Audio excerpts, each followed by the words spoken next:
Ayol kishi uyda dam olib yotmaydi. U ishlaydi. Tushunishingiz uchun bu uning ishi. Erkak kishi esa uydan tashqarida ishlaydi. Agar siz uydan tashqarida ishlasangiz, dam olish uchun qayerga borasiz?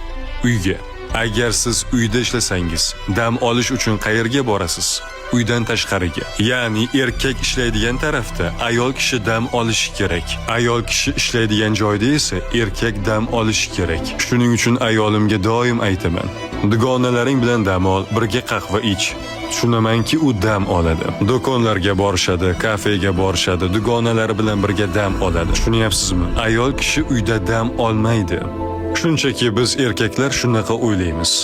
To'xta, men uyda dam olyapmanmi? Demak, sen ham uyda dam olasan. Shuni aytish kerakki, bolalar, uy ishlari, hattoki ham bu uning ishi, ayol kishining ishidir.